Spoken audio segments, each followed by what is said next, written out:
కృపయు సమాధానం కలుగునుగాక. ప్రార్థన చేస్తున్నాం. పరిశుద్ధానికి స్తోత్రాలు. ఎన్ని ప్రశ్నకైన సమాధానం ఇచ్చి వాడనికి స్తోత్రం. నీ సన్నిధిలో శ్రమలనే ప్రవాహంలో ప్రయాణిస్తున్నప్పుడు ఆదుకునే దేవుడు, ఆపదను తప్పించే దేవుడు, ఆశీర్వదించే దేవుడు. విన్న సాక్ష్యం కీర్తన ధ్యానపడి శృతిస్తూ కొద్ది మాట మాతో మాట్లాడండి. చేరిన ప్రతి బిడ్డ ఆశతో వచ్చి అనేక వింటూ ఉన్నారు, వీక్షిస్తున్నారు. వీడియో ద్వారా వారు మీ చేతికి అప్పగిస్తున్నారు. ఏసునామములో కూర్చున్నాం తండ్రి. దయచేసి కూర్చున్నాం. ప్రేస్తులో మరొకసారి ఒకరు ప్రార్థించిన వారికి, ప్రేమ చూపిన వారికి, మీ హస్తాలు గుప్పెడుతున్న వారికి, మరి పిల్లలకు, యూత్ వారికి అందరూ కూడా వందనాలు చెల్లిస్తున్నా. ఈ రోజున దేవుడు మరలా కుటుంబాలకు ఆయన సన్నిధిలో ఆశీర్వాదం. కాబట్టి ఆయన కృప మనకు చాలు. సెక్సగేసి మాధవ అనగా 60 దినాలు వీడియోలు ప్రత్యేక వందనాలు తెలియజేస్తూ ఈ షెడ్యూల్ అంతా మీరు కంటిన్యూ చేయాలని మనం చేస్తున్నారు. శ్రమకాలం అయ్యే వరకు గత వారంలో సప్తకేసిమ అనగా 70 దినాలు శిలువ కార్యక్రమం ముందు, ఇప్పుడు 60 దినాలు సెక్సగేసిమ, తర్వాత కింకగేసిమ 50 దినాలు. వచ్చే వారం తర్వాత శ్రమకాలం ధ్యానం ప్రారంభమవుతుంది. కాబట్టి దీనిలో దేవుడు మనం బ్రతికించి ఆయన సన్నిధిలో మనకి ఇచ్చిన ఆ కృపను బట్టి వందనాలు చెల్లిస్తూ చదవబడిన పత్రిక పాఠ్యభాగము అపోస్తలుల కొరింథీయులకు రాసిన 2వ పత్రిక 11వ అధ్యాయంలో ఒక మాటను ధ్యానం చేసుకుందాం. అపోస్తలుడు పౌలు కొరింథీయులకు రాసిన పత్రిక 2వ పత్రిక 11వ అధ్యాయంలో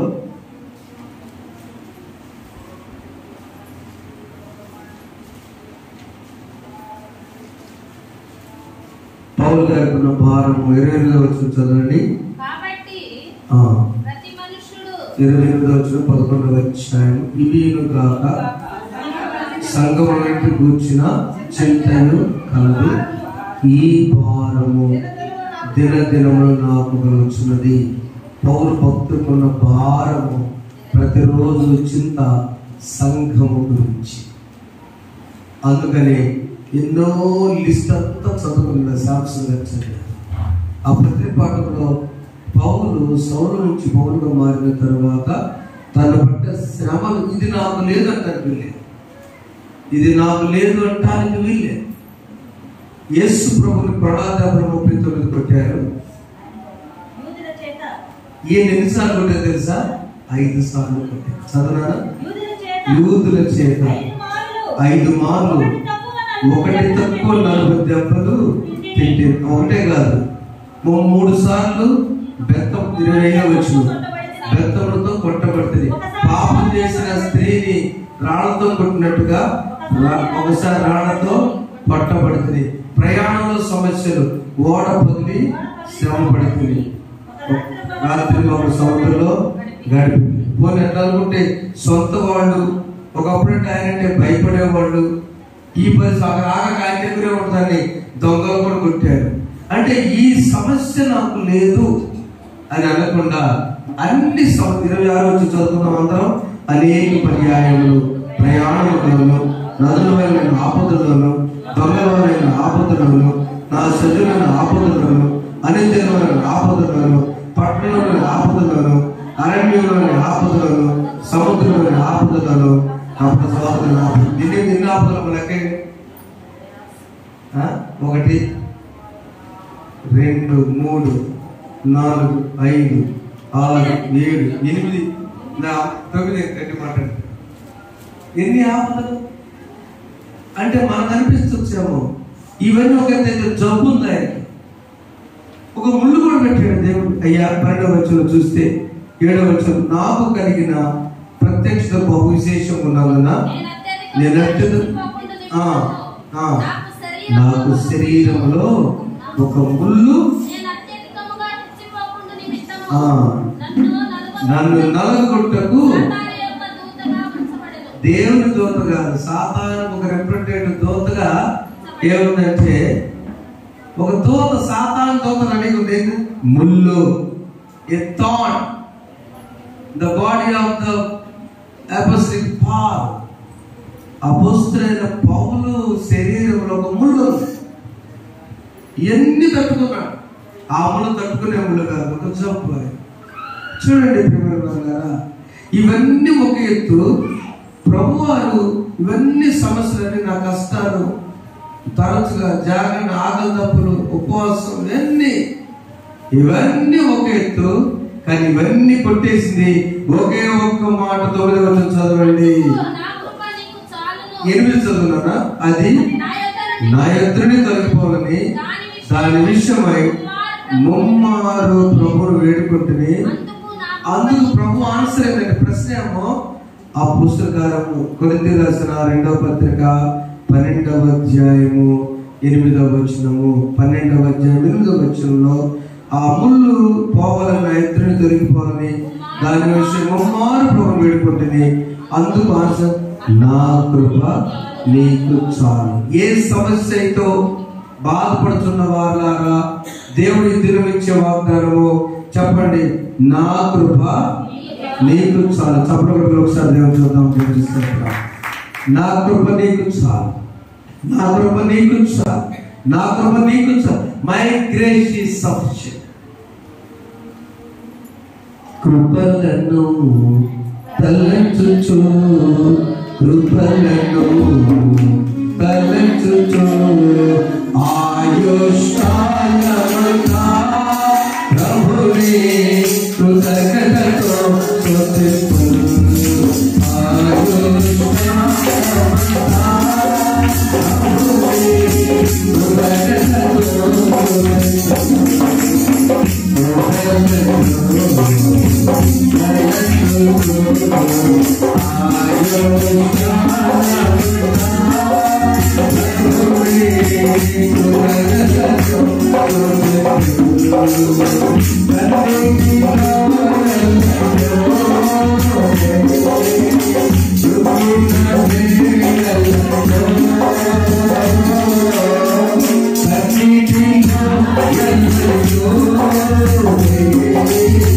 కృతజ్ఞతతో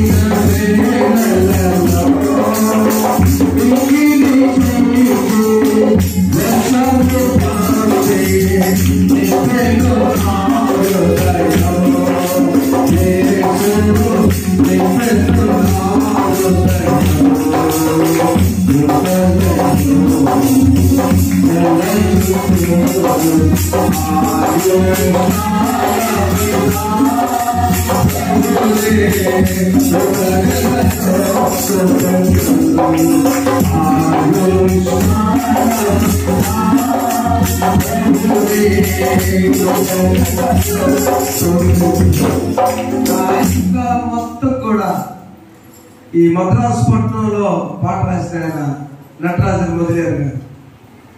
నేను జోయల్ కంటే కొద్దిగా పెద్దకుంటాను, మా చెల్లి జోయల్ కంటే బాగా చిన్నది. సర్వకృపాయోగ ప్రభువ, నా జీవిత యాత్రలో కృపలు తరచు. ఇంకో పాట, ఈ 4 పాట గ్రామఫోన్ రికార్డు చూసారా, ఆ రికార్డులో ఉండే నాన్నగారు మమ్మల్ని మీటింగ్ తీసుకున్నా చెప్పి తర్వాత చెప్పారు. ఈ పాట రాసిన రికార్డింగ్ చేసుకుంటే ఇట్లా లైవ్ రికార్డింగ్ ఆ రోజు చేస్తూ, కన్నీటి లోయల్లో నేను కుగిన వేళల్లో నీ కృపను గుర్తు చేసుకున్నానయ్యా. దేవుని స్తోత్రం, హల్లెలూయా. నా కృప నీకు చాలు. నీ కృపనంతనే ఉండలే. అలాంటిది ఈ రోజున పరలోక రాజ్యం గురించి ఒక మర్మం ఏంటంటే, నా కృప నీకు చాలు. చెప్పండి, నా కృప నీకు చాలు. నా కృప నీకు తోడైతే అది అనారోగ్యమైన, బిడ్డల బలహీనతలైనా, నీ బిడ్డల గురించి అయినా, మనశ్శాంతి లేని జీవితమైనా, వివాహాలైనా, ఆర్థిక సమస్య అయినా, లేదా ఇంకా నువ్వు ఎలా సెటిల్ అవ్వాలనుకున్నా, ఉద్యోగమైనా, వ్యాపారమైన, వ్యవసాయ, పరిచర్య అయినా కూడా నా కృప నీకు చాలు మాట దేవుడు కొట్టేసి. ఇదంతా రాయడం టైటిల్ చాలా చూడండి. నా కృప నీకు దాని సంతానమైన బిడ్డలు ఏదైనా కూడా నా కృప నీకు చాలు. ఈ లిస్ట్ అంతా ఆయన చదివి ఈ రోజున పెద్ద పాఠ్యభాగం 11వ అధ్యాయం నుంచి 12వ అధ్యాయం. నా కృప నీకు చాలు. నేను దేని గురించి ఎంతసేపట్లో నాకు దర్శనం వచ్చింది. 14 సంవత్సరాల క్రితం పోరుగండి ఒక మనిషి డైరెక్ట్ గా తీసుకుని పోగొట్టు. అవునా? 12వ నామ ఎవరు దర్శనం కదా. ఒక మనిషి తీసుకుని పోబోతున్నాడు. 14 సంవత్సరాల క్రితం నాకు 3వ అవకాశం స్థిరపడింది. శరీరంతో మరొకటి నాకు అర్థం కావట్లేదు. ఆయన దర్శనాన్ని ఎవరు నమ్మట్లేదు. ఎందుకంటే మామూలు వ్యక్తి. నేను ఎప్పుడు చెప్పలా. నిన్న నా ప్రకారం సహోదరు కారణం కూర్చున్నాను. సగబ్రత నాకు నేను 3-4 ప్రోగ్రాం తెలుసుగా. వాడన్నింటిలో ఆయన గురించి చెప్తే ఎందుకో పౌలు గురించి మాట్లాడాడు. ఆయన సందర్భంలో రాజకీయాల గురించి వచ్చినప్పుడు, సౌలుగా ఉన్నప్పుడు, సౌలు అంటే ఇక నేను ఏమైనా చేయొచ్చు, ఫైనల్ గా ఒక పర్మిషన్ తీసుకోవడానికి వెళ్ళాడు. నేను ఎవరైనా కొట్టేటట్టు కేసు లేకుండా నా పర్మిషన్ ఇవ్వని వెళ్ళాక నేను ఫైనల్ గా వెళ్తున్నాడు. పోలీసులు కొడితే ఎవరేమన్నారు, మనం కొడితే కేసు పెడతారు. అంతగా పోలీసులు ఆ రైట్ ఇచ్చారు. అలా పౌలు వెళ్తున్నప్పుడు ప్రభు కొట్టుకున్నాడు. నా బిడ్డ కొట్టి చాలయ్యా. దమస్కులో వెళ్తుంటే ప్రభు మాట్లాడాడు. అది ఎలాంటి మాట్లాడటం అంటే ఒకే ఒక్క మిత్రం వేశాడు ప్రభు. అపోస్తలుల కార్యాలు 9వ అధ్యాయం నేల మీద పడి, సౌలా సౌలా నీవే నన్ను హింసించున్నావు.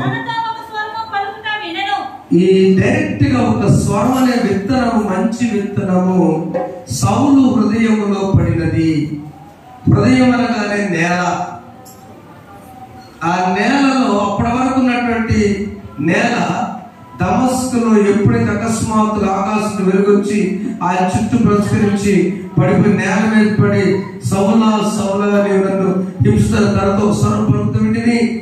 మొదటి వాక్యమే, మొట్టమొదటి వాయిసే, నన్ను హింసిస్తున్నావయ్యా. Saul brother, you are persecuting me. నన్ను హింసిస్తున్నావు. సౌలా సౌలా నీవేనంటే 5వ వచనం ఏమన్నాడు? ప్రభువా, జాగ్రత్త ప్రభువా. ఆ స్వరంలో ఒడుగొచ్చింది. ఆ స్వరం వినగానే ప్రభువా అని పిలుస్తున్న ప్రభువా ఎవరంటే నీవు, నేను నీవు హింసించున్నా. ఇది మొదటి వాక్యము. దేవుడు సౌలుతో మాట్లాడాడు, తన కుమారుడు యేసుక్రీస్తు. జాగ్రత్తగా రండి. ఇది అంశం పరలోక రాజ్య మర్మంలో మొదటి నమ్మాల్సినదే, నా కృప నీకు చాలు. ఈయన పడిపోయి 3 దినాలు అక్కడే ఉన్నాడు. 9వ వచనంలో 3 దినంలో చూపు లేక, అన్నపానం లేక, పుచ్చకుండా ఫాస్టింగ్ తో ఉన్నాడు. ఆ దర్శనాన్ని చూశాడు, వెలుగు చూశాడు. కళ్ళు మాత్రం మూసుకుపోయినాయి. ఈ కళ్ళు మూసుకుపోవచ్చాడు కానీ ఆత్మీయ నేత్రాలతో తన చుట్టూ వెలుగు ప్రకాశం చూశాడు. ఆ చివరిలో ఇందా చెప్పినట్టుగా నేను మరొక దర్శనాన్ని చూశాను. ఆ దర్శనమేమో తన జీవితాన్ని మార్చడానికి, నేడు చూసిన దర్శనమేమో మనం బలపరచడానికి. దేవుని స్తోత్రం. హల్లెలూయా. నేను బలహీన సమయంలో నేను బలపడతాను. నా కృప నీకు చాలు. ఎవరున్నారా? ఈ ప్రభు చాలా, యేసు ప్రభు చాలా జ్ఞాని. ఎవరికి ఎలా చెప్పాలో చెప్పుకుంటే పరలోక రాజ్యం గురించి ఆ విధానంగా మాట్లాడిన 3 సువార్తలో రాశారు. ఇది ఈరోజు చదువుతున్న లూకా సువార్త 8వ అధ్యాయము 4వ వచనంలో ఒక మాట ఉన్నది. ఇదే అంశాన్ని మత్తయి సువార్త 11వ అధ్యాయం రాశారు, మార్కు సువార్త 4వ అధ్యాయం రాశారు. డాక్టర్ లూకా గారు కొంచెం క్లియర్ గా దీన్ని రాసినప్పుడు ఈ ఉపమానం చెప్పే ఉద్దేశం ఏంటంటే, దేవుని మొదటి చదువుతున్నారు 8వ అధ్యాయంలో దేవుని రాజ్య సువార్తను తెలుపుచు ప్రకటించుచు ప్రతి పట్టణంలోనూ ప్రతి గ్రామంలోనూ చాలా ప్రభు సువార్తలో ఉందంటే ఆ శిష్యులు, ఆ తర్వాత ఆయన గమనించే స్త్రీలు ఉన్నారు అక్కడ. 7 దయ్యాలు మొదలుపెట్టి మగ్దలేనే మరియ ఉన్నారు అక్కడ. ఆ తర్వాత ఒక సెక్యూరిటీ హేరోదు రాజు దగ్గర గృహ నిర్వాహకుడు పూజ భార్యకు యోహానన్న, సుసన్న. సుసన్న అంటే మా రెండో బాబు ఆ పేరు పెట్టుకున్న కావాలి, ఆడపిల్ల పేరైనా Susan Rajanna, father of Jesus. యేసు ప్రభు అనుసరించిన సహోదరి సుసన్న. యోహానన్నేమో రాజుగారి దగ్గర ఇంపార్టెంట్ పర్సన్ యొక్క భార్య. వీళ్ళందరూ కూడా యేసు ప్రభుని వెంబడించారు. వాళ్ళ ఆస్తితో కలిసి వెంబడించారు. మాకు ఈ ఆస్తి వద్దు, నిన్ను వెంబడిస్తే చాలు. అలాంటి వారి దగ్గర నుంచి వచ్చిన తర్వాత ప్రభు వారు మిగతా ప్రజలకు ఎలా చెప్తే బాగుంటుందని పరలోక రాజ్య మర్మం చెప్తూ విత్తువాడు 5వ వచనంలో బయలుదేరి వెళ్తున్నాడు. విత్తుచుండగా త్రోవ ప్రక్కన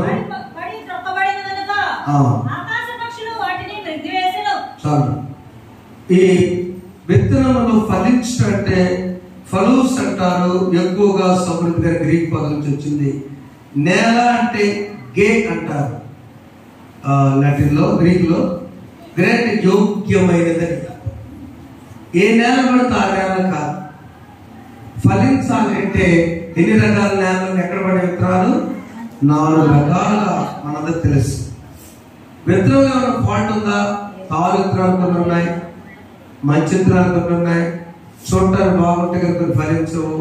ఏ రైతు అయినా ఆ విత్తనాన్ని చాలా జాగ్రత్తగా పరిశీలించి తీసుకుని వెళ్తారు. అంత తేలిక తీసుకున్నాడు. వేరే చోట అయితే విత్తనాలు ఒడ్లు అసలు అట్టుకొని చూడలేము, దాని మీద కప్పేసి ఇవి మళ్ళీ వచ్చే సంవత్సరం మన పంట మన పొలం పడింది అని విత్తనాలు వేస్తారు. అంత జాగ్రత్త తీసుకునే రైతు జల్లే విషయంలో మొదటిగా త్రోవ ప్రక్కన కొన్ని పడ్డాయి. 2వ వచనంలో త్రోవ ప్రక్కన వారంటే వారు వినువారు కానీ నమ్మి రక్షణ పొందినట్లు అపవాదం వచ్చి వారి దగ్గర ఎత్తుకు. త్రోవ ప్రక్కన పడితే ఏమైంది? ఆకాశ పక్షులు వచ్చి ఎత్తుకుపోతాయి. తిమోతి రాసిన 2వ పత్రిక 4వ అధ్యాయం 3-4 వచనాల్లో త్రోవ ప్రక్కన పడిన విత్తనాలు ఎలాంటివంటే అక్కడ ఒక మాట రాశాడు. శిష్యుడైన తిమోతి రాస్తూ చదువునారా?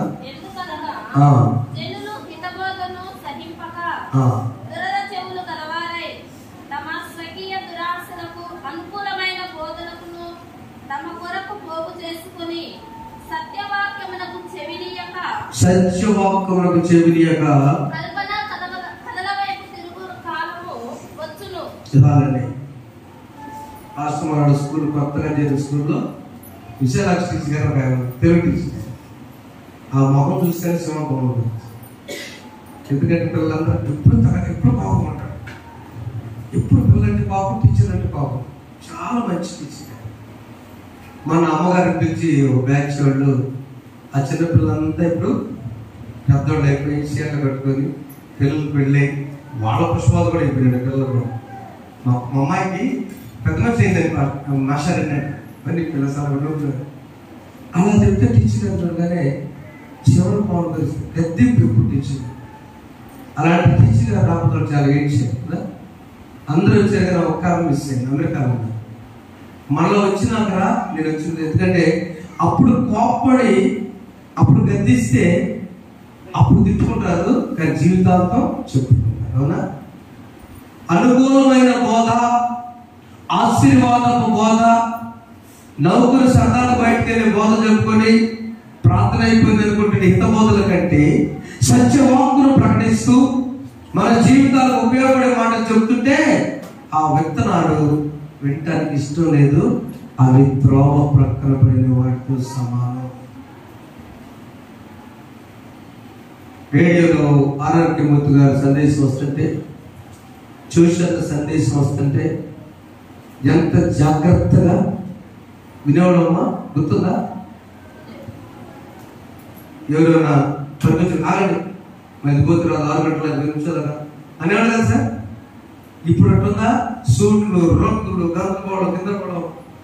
నేను కూడా మేకప్ వేసుకుపోయి ఎర్రకుంటా దాంట్లో టీవీ కొనాలి మాట్లాడి అతను అమ్మగారు వద్దులేండి, దేవుడు ఇచ్చినప్పుడు చేద్దాం.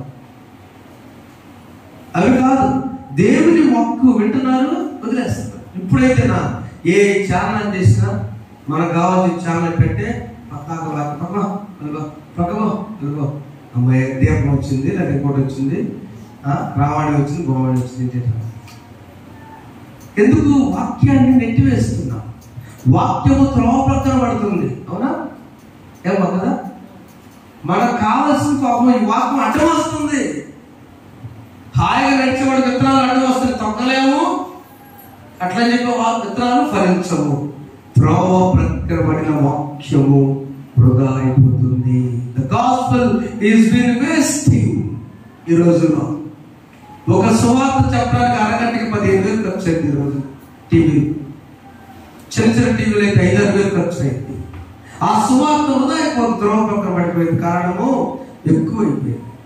రెండవది మనం చూసినప్పుడు రాత్రి నేలపడేమో, రాత్రి నేలపడితే ఏమవుతుందంటే అది వింటారు కానీ చదువుతారు. 11 వచ్చిన విన్నప్పుడు వాక్యం సంతోషంగా అంగీకరిస్తారు, కానీ వేరు లేనందున కొంచెము కాలమే శోధన కాలమున తొలగిపోదురు.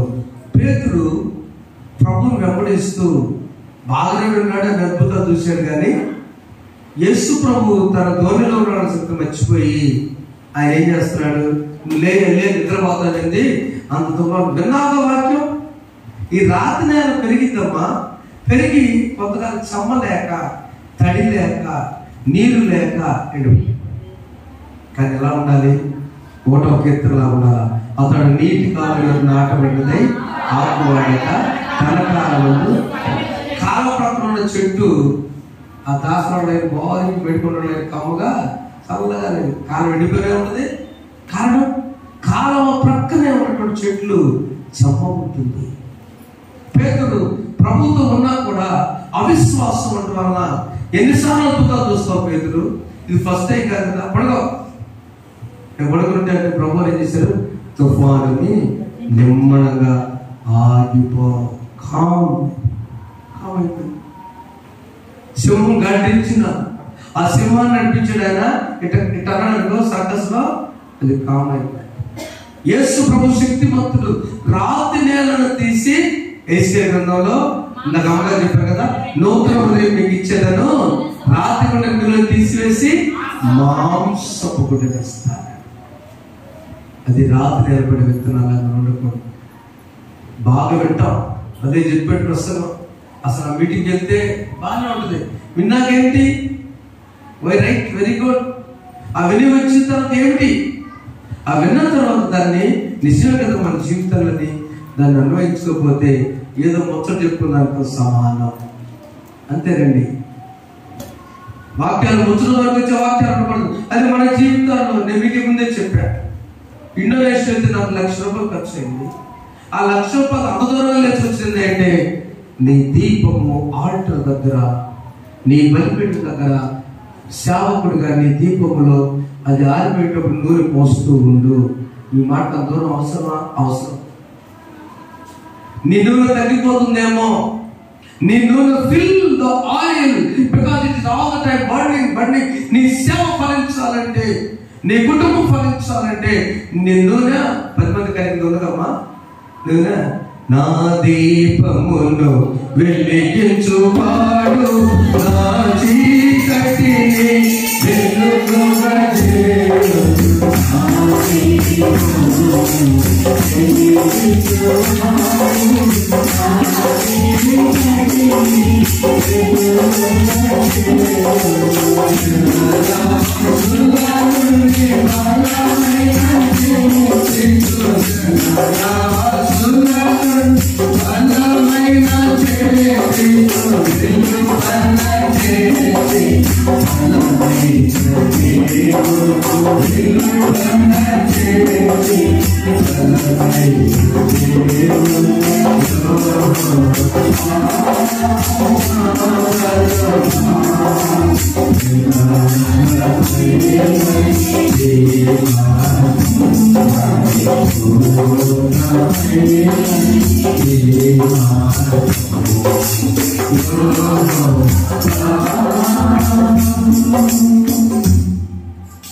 రాత్రి నేలపడి విత్తనాలు సంతోషమే బాగా ఉంటుంది దేవుని సన్నిధిలో సేపు, కానీ రాయి ఎదగకుండా చేస్తుంది.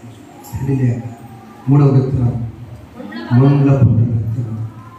ఈ విత్తనాలు లోక సంబంధమైన అన్ని సమస్యలు అణిచివేస్తుంటాయి. ధనాపేక్ష అణిచివేస్తుంది. ఈ రెండు ఒక ప్రకార సమస్యలు, ఒక ధనాశ. ధనం కావాలి, చాలా కావాలి. ధనవంతులుగా ఉండాలి మన బిడ్డలు, దేవుని బిడ్డలు, యువర్ హాస్పిటల్ క్రిస్టియన్స్, దేవుని నమ్ముకున్న విశ్వాసం ఎప్పుడు ఆయన చూసుకుంటాడు. ధనవంతులే. బైబిల్ గ్రంథంలోనైనా అబ్రహాం దగ్గర నుంచి ధనవంతులే. బిల్ గేట్స్ క్రిస్టియన్ ధనవంతులే. కోల్గేట్ ఆయన పేస్ట్ ఆయన ధనవంతులే. వ్యాపారస్తులు కూడా దేవుని నమ్ముకున్న వారు ధనవంతులే. మనం కూడా అలా ఉండాలి. ధనం తప్పు కాదు, కానీ ధనమే సత్వం అనుకోవడం తప్పు. అర్థమైంది అక్కడ ధనం. రెండవది శ్రమలు, శోధనలు నిన్ను అణిచివేస్తూ ఉంటాయి. కొలస్సీ పత్రిక 3వ అధ్యాయం 2-3 వచనాల్లో మనం చూసినప్పుడు అక్కడ చెప్పే మాట ఏంటంటే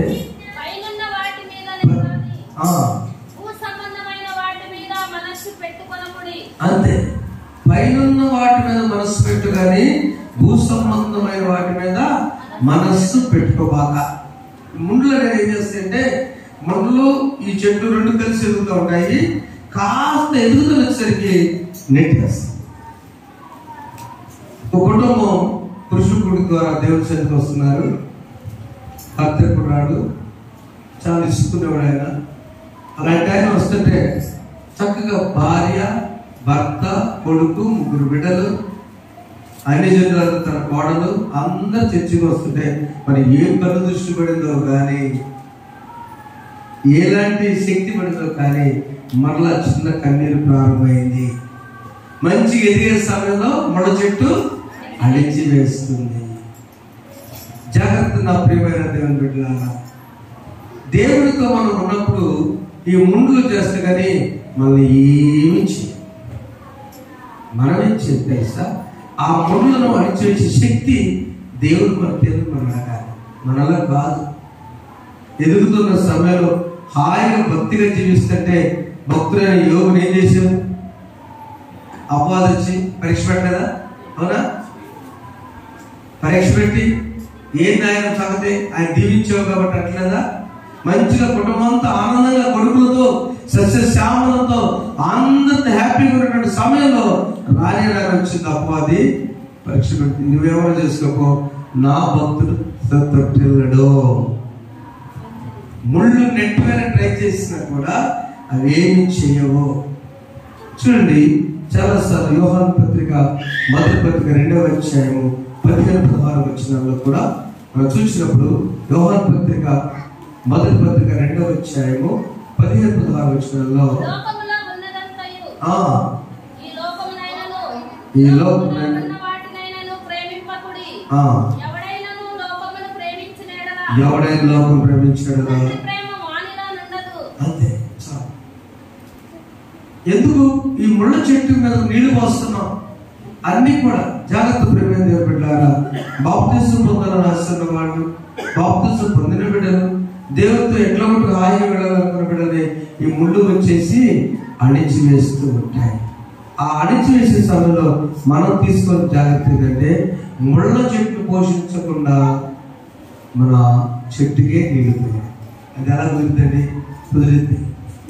ఎలానంటే, ముళ్ళు చెట్టుకి మనం చేయి పెట్టినప్పుడు కొంచెం గుచ్చుకుంటే కానీ అది తీసి ముళ్ళ కంప తీసి అది కష్టమే, అయినా తీసి మీకు అర్థమై ఫస్ట్ చెప్తాను. దైనందిన జీవితాల్లో యేసు ప్రభుతో నడుస్తున్నటువంటి పరిస్థితుల్లో అనేక రకాలుగా శిష్యులు బాగున్నప్పుడు ప్రభువు ముళ్ళు వచ్చింది. ఏంటో ముళ్ళు? ఇస్కరియోతు యోధ. ఇస్కరియోతు యోధ తీసేయడం బెటరా? ఇస్కరియోతు యోధ మారితే బెటరా? ఇస్కరియోతు యోధ మారితే బెటర్. ప్రభు ఎప్పుడు తీసివేయాలి. ఎక్కడ ఏ శిష్యుని వెళ్ళిపోయి చెప్పలా. ఏ శిష్యుడు తనకు తానే ఆ తట్టుకోలేక పరిశుద్ధంగా వెళ్ళిపోయినంత మాత్రాన కొన్ని బాగున్నాడా, పశ్చాత్తాపడ్డ బిడ్డ ఏ విధంగా అంటే దేవునికి దూరమయ్యాడు. చూడండి ప్రియమైన దేవుని బిడ్డలారా, ముళ్ళు ప్రభు పరిస్థితుల్లో కూడా వచ్చినాయి. మనంతా అనారోగ్యం వల్ల, కుమారుడు ద్వారా వల్ల, కుమార్తె ద్వారా వల్ల, భర్త ద్వారా, భార్య ద్వారా, బిడ్డల ద్వారా, తల్లిదండ్రుల ద్వారా ఏదో ఒక ముళ్ళు అనుకుంటే, అందుకని పౌలు గారు ఏం చెప్పాడు, నా ఈ ముళ్ళు నాతో ఉందయ్యా తీసేటే, నా కృప నీకు చాలు. వాక్యము మొండ్ల పొదల్లో వెత్తబడి ఫలించిన తరువాత అది ఎదిగినప్పుడు చదువున రావచ్చుము. లోకాస్వాద తీసుకెళ్ళి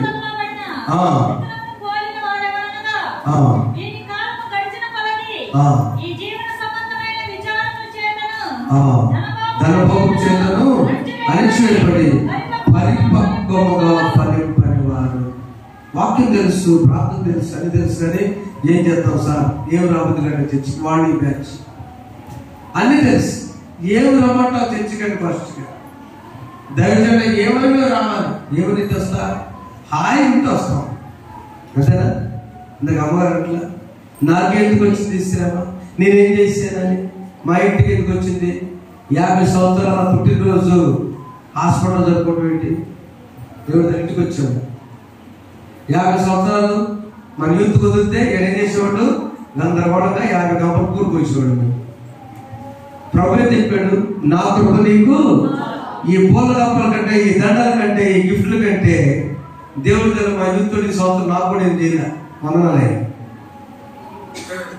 అమ్మగారు ఎందుకు తెలుసా, నా కృప నీకు చాలా, మీ ప్రేమ చాలా థ్యాంక్స్ అని చెప్తున్నా. అమ్మగారి కోసం ప్రార్థన చేయకంటే ఏం కావాలి, మేమంటే ఇస్తాము, భర్తలకి ఇంకేమైనా ఇస్తాము, మంచి బట్టలు ఇస్తాము, కానీ దానికంటే నా కృప నీకు, అదే కృప మీకు చాలా చెప్పబడి గట్టిగా దేవుని స్తోత్రం. ఏ ముళ్ళు చేయవు, ఏ ముళ్ళు చేయదు, అంతే ఆయన కృప మనతో. మంచి విత్తనం ఇప్పుడు మొదటి నెల వాక్యము త్రోవ తక్కువ పడకూడదు, వేస్ట్ చేయకూడదు. వాక్యము రాత్రి నెల పడి ఎదగకుండా అవుతుందేమో, నీరు పొద్దాం. వాక్యం ముళ్ళ పొదలో పడుతుందేమో, ఎదింది కానీ ఫలించే టైంకి వచ్చేసరికి ముళ్ళు అణిచివేస్తున్నాయి. శ్రమలు, బాధలు, కష్టాలు వద్దు, చివరిగా మంచి నేలను పడిన విత్తనం. చూడండి, మంచి నేల విత్తనం పొందవారుగా యోగ్యమైన మంచి మనసుతో వాక్యం విని దాన్ని అవలంబించి ఓపికతో ఫలించాలి. మీడియా వాళ్ళు ఏమనుకోవద్దు, ఒక సత్యం నేను చెప్తున్నాను. పెద్దవారి వందనాలు కాపాడుతుందరికి. లూథరన్ చర్చెస్ లో వాళ్ళు ఎవరు కూడా పాస్టర్ మొహం చూడరు. లూథరన్ చర్చ్ విశ్వాసులు, ఇది ఎక్కడి నుంచి వచ్చిందంటే ప్రెస్బిటేరియన్ చర్చ్ అని ఫారెన్ దేశాలు ఉన్నాయి. అక్కడ కూడా పాస్టర్ గారు చాలా చదువుతాడంటే అసలు చెప్పడం ఉండదు. 20 నిమిషాల్లో ఆయన పాయింట్ చదువుకుంటారు. రాష్ట్రపతి ప్రసంగం లాగా విని క్లోజ్ చేస్తారు. 20 నిమిషాల ప్రసంగం ఉంటుంది. ఆ 20 నిమిషాల కన్నా 2-3 గంటలు ప్రిపేర్ అవుతారు. గురువారం సందేశం రెడీ చేస్తారు. డాక్టర్ ప్రకారం నేను చూశాను, పడే తీస్తారన్న సండే శర్మ టైం కొట్టుకున్నాడు ఆయన పుట్లో. ఆ సండే చదువుతాడు, ఆయన క్యాష్ చేస్తాడు, పెద్దది పియానో వేసిన తర్వాత భారతదేశంలో తమిళనాడు అతి ప్రమాదం జరిగింది. ఇంకో చోట ఆ రోజు నేను ఆలోచించింది. ఆ రోజు ఆ మొన్న కొద్ది దినాల్లో సింగపూర్ అని చర్చికి లూథరన్ ప్రెసిడెంట్ చర్చి వాళ్ళు ఏం చేశారు తెలుసా, ప్రసంగం 20 నిమిషాలే కాముకున్నారు. అక్కడ నుంచి ఒక ఆయన వచ్చి అడిగాడు. ఆయన కూడా వేరే పని మీద వచ్చి మా దేశంలో అతి ప్రమాదం తమిళనాడు జరిగినాం కానీ టపా ఫాస్ట్ గా అక్కడక్కడే రాసేసి డాలర్స్ ఫాస్ట్ చేశారు. ఆయన అనిపించారు. పెద్దోళ్ళు తెచ్చుకోవడం లేదు నేను. ఫుల్ లైటింగ్ గీటింగ్, ఫుల్ పొగలు వస్తున్నాయి. వేరే కాదు, బాగుంది సర్వీస్, కానీ ఇట్లా అనగానే అవి చాలా తక్కువ వచ్చాయి. ఇంకో చర్చి కూడా వెళ్తే వాళ్ళు చిన్న చేశారు. చూడండి, మంచి మనసుతో వాక్యాన్ని వినాలి. ఏ మనసు అక్కడ? యోగ్యమైనటువంటి మంచి మనసుతో. ఇక్కడ ఎవరు చెబుతున్నారు అనవసరం, అతని క్యారెక్టర్ అనవసరం, అతని బ్యాక్గ్రౌండ్ అనవసరం.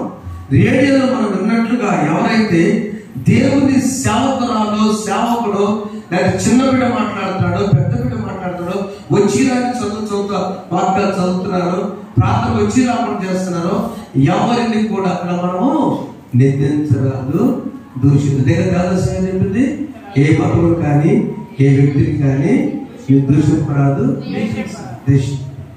యోగ్యమైన మనసుతో వాక్యం విన్నప్పుడు అది మనలో ఫలించింది. మంచి నేల, మంచి విత్తనం మంచిదే, మంచి నేలను పడాలి.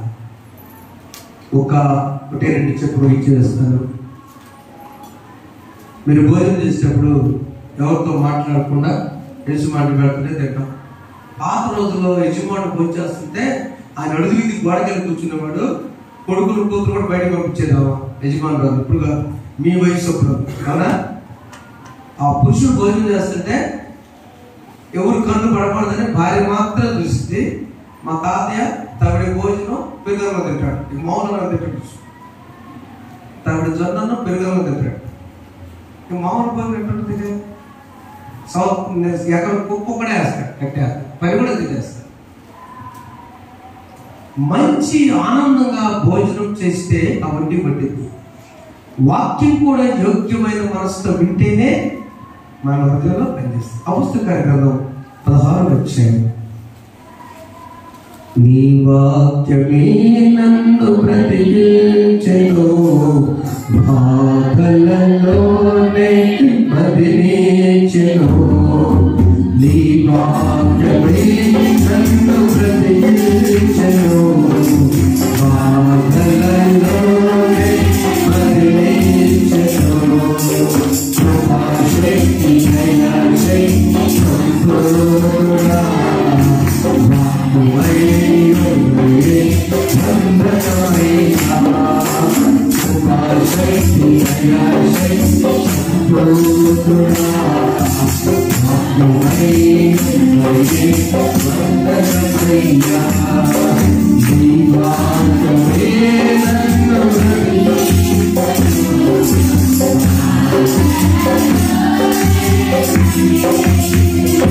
మంచి నేల, మంచి విత్తనం, మంచి ఫలం.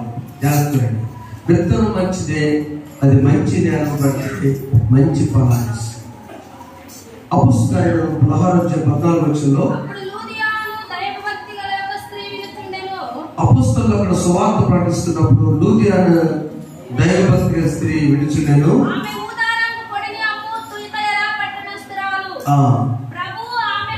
ప్రభు ఆమె హృదయం తెరచెను గనుక పౌలు చెప్పిన మాట యందు పౌలు మొహం చూస్తున్నా, పౌలు మాట వింటుందా? పౌలు ఏం చేస్తాడు? టెంట్లు కూర్చుంటా, టెంట్లు కొట్టుకుంటే ఎంత వచ్చిందని ఆలోచించిందా? ఏదో వ్యాపారమే, నాది వ్యాపారమే, ఆ వ్యాపారం ఏం చేస్తే పౌలు ఆలోచించిందా? ఆడు ఎందుకు రాస్తాడంటే పౌలు గారు వ్యాపారస్తులే, ఈమె కూడా వ్యాపారస్తున్నారు. ఈమె పొరుగు నుంచి వచ్చింది, అక్కడ నుంచి ఆ తుయితరేలో వ్యాపారం చేయాలంటే కూడా ట్యాక్స్ కట్టాలి, అన్ని దేవతలు ప్రకటించాలి. 7 సంఘాల్లో ప్రకటన చెప్పినప్పుడు చెప్పాను. అందుకని అక్కడి నుంచి ఇక్కడికి వచ్చి నదీ తీరం నమ్ముకుంటూ ఉంటే పౌలు గారు పరిచయం అయ్యి ఆయన వాక్యం చెప్తుంటే పౌలు మాటలుగానే లక్ష్యం ఫోకస్ పెట్టి అప్పుడు దేవుడు ఆమె హృదయాన్ని తెచ్చి, నా ప్రియమైన బిడ్డలారా, మంచి విత్తనము మంచి నేలను పడినప్పుడు మంచి హృదయం తెరవబడును గాక. ఆమేన్. Your heart. ఇందాక అమ్మగా చెప్పి నూతన గుండె కాదులే, గుండె అదే ఊరకట్ట పంపించే దాన్ని చెక్ చేసేది నా ప్రాణం తీయడానికి. నూతన గుండె, నూతన హృదయం. ఆ నూతన హృదయ ఆపరేషన్ హృదయాన్ని యేసు ప్రభువు చేయాలి. దేని ద్వారా చేయాలి? వాక్యం ద్వారా చేయాలి. అంతేనా? వాక్యం ద్వారా అది జరిగినప్పుడు అది నూతన పరచబడ్డ హృదయం. ప్రభు ఆ హృదయము తెరచెను. పట్ల ఏదైనా సరి చేయాలంటే తెరవబడాలి. నీ హృదయంలో దేవుడు ఫలాలను వినాలంటే పరలోక రాజ్యం మర్మం, నా కృప నీకు చాలును.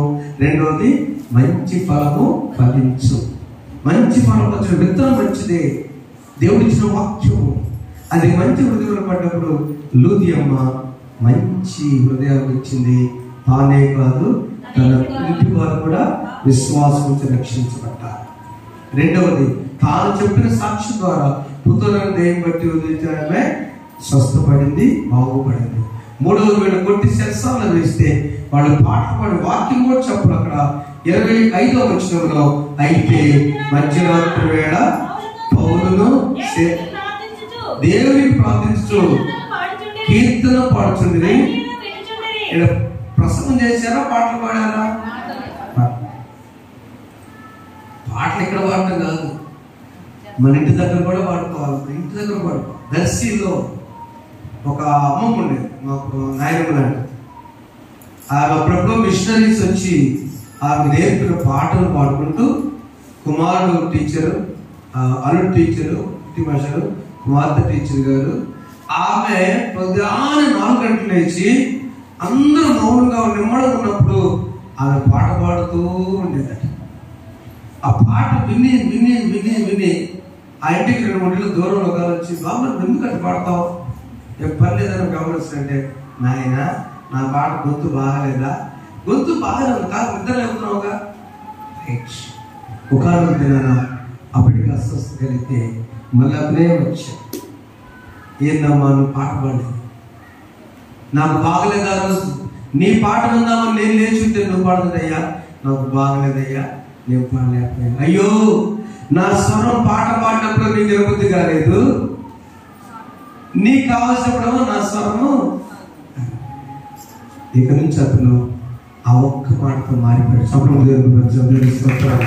ఖైదీలు పాటదారుడు. ఇక నేను ఇప్పుడు అన్నమ్మా నువ్వు పాడు, నీకోసం ఏం ప్రార్థన చేస్తా, క్రైస్తవుడే కదా. చూడండి, ఖైదీలు పాటలు విని మారిపోయారు. హృదయం తెరవబడింది. ఖైదీలు అకస్మాత్ భూకంపం వచ్చినప్పుడు వాడు వెళ్ళిపోవట్లా, జైలు అధికారి మారాడు. తర్వాత ఎందుకు వెళ్తారు వీళ్ళు? వాళ్ళు ఖైదీలు హృదయం కూడా తెరవబడేను. మంచి పాటలు పోయి ఆ విత్తనాలుగా మారి ఆ హృదయంలో ఫలించినాయి. పారిపోవాల్సిన ఖైదీలు ఎక్కడే కూర్చున్నారు. బయటికి పోయి ఏం చేస్తాము? ఇక్కడ సువార్త ఉన్నది. ఇంటి నుంచి పారిపోవాక, దేవాలయం నుంచి పారిపోవాక, తండ్రి నుంచి పారిపోవాక, తల్లి నుంచి పారిపోవాక, భార్య నుంచి పారిపోవాక, భర్త నుంచి పారిపోవాక, అక్కడ ఉంది కాబట్టి వాళ్ళ పేర్లు ఈ రోజున చెరసాల నాయకులు రక్షించబడ్డారు. కారణం వాక్యం వెళ్ళిపోయి నీవును నీ ఇంటి వారు విశ్వాసం వస్తే రక్షణ పొందుతారు. దీపం వెలిగించు. అప్పుడే ఉదయకాలంలో దేవుడు మనకి ఇచ్చిన విషయం, పరలోక రాజ్యం అనుభవించాలంటే నా కృప నీకు చాలా, ఏ శ్రమ కూడా నేనేమి చేయి. రెండవది, పౌలు గారి దగ్గరికి వచ్చిన వాడు మంచి విత్తనము, మంచి నేల, మంచి ఫలం ఫలించడానికి ఇష్టపడుతున్నావా? అబ్రహాము మంచి వ్యవసాయం చేశాడు. తన కొడుకు ఇస్సాకు, ఒక్క మాట చూడండి, అది 12వ వచనంలో ఇస్సాకు చూడండి, అబ్రహాము కుమారుడు ఇస్సాకు తను పంట చేయడానికి చేస్తే తన విత్తనాలు ఎలా ఉందంటే, తండ్రి ఆశీర్వాదంతో వేసిన పంట ఎలా ఉందంటే, చదువున్నాను,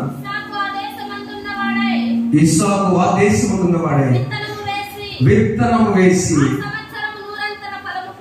ఆ సంవత్సరం నూరంతర ఫలం. దేవుడు ఈ సంవత్సరము నూరంతర ఫలం పండించుగాక. బికాస్ ఆ విత్తనము తండ్రి చేత దీవించబడి, తన తండ్రి చేత దీవించబడి, నా కుమారి ఏం పని చేసి తెచ్చే, నీ బిడ్డను దీవించు, నీ బిడ్డను వర్తిల్లాలని ప్రార్థన చేయి. నీ బిడ్డను తీసుకు వాక్యము హృదయాన్ని తెరవాలి, మంచి నేలగా తయారు చేయి, గట్లు సరి చేసుకోవాలి, నీళ్లు పెట్టుకోవాలి, లోకం దుక్కులను తొలగించాలి. 60వ కీర్తన అదే. అవన్నీ చేసినప్పుడు అది ఉంటుంది.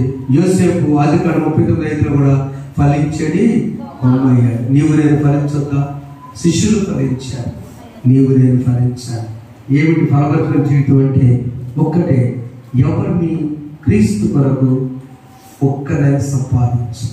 రఘుపతికి 1:12 వచ్చిన చదవకండి. క్రీస్తు కొరకు నీ యజమానుడా, నీ యజమానురాలా, బిడ్డ, నీ మనవుడా, నీ తల్లిదండ్రుల క్రీస్తు కొరకు ఈ విత్తనము ఫలించుతుంటే ఆ విత్తనాన్ని తీసుకెళ్ళిన చోట నాటుకోవాలి. అవిత్తనాలు ఫలించాలి. విత్తనం ఉండి ప్రయోజనం లేదు. తిన్న విత్తనం తాటికి అంతా తిని మళ్ళీ దాన్ని ఎవరో పొలాల దగ్గర తొక్కబట్టి మనం తాటి చెట్టు ఎవరో తాటి చెట్టు నాటుడు ఎవరు చూడరు కదా. తాటి చెట్టు నాటినదంట కాయలు కోసం తిన్నట్ట. రానున్న తరాల కోసం వృధాగా పోతే నాటుకుంటూ వెళ్తారు. ఎప్పుడుకో అవి పెద్దయి ఫలాలు ఇస్తాయి. నీ బిడ్డల కోసము వాక్యపు విత్తనాలు నాటు. మంచి నేల చెప్పండి, మంచి విత్తనం, మంచి నేల, మంచి ఫలం. చెప్పండి, మంచి విత్తనం వాక్యమైన విత్తనము, మంచి నేల నీ హృదయము, మంచి ఫలమని భవిష్యత్ జీవితము, పరలోక రాజ్య వారసత్వం. God bless you. అలా నడిపించుకు పరిశుద్ధాత్మ సాయం చేయను కాక.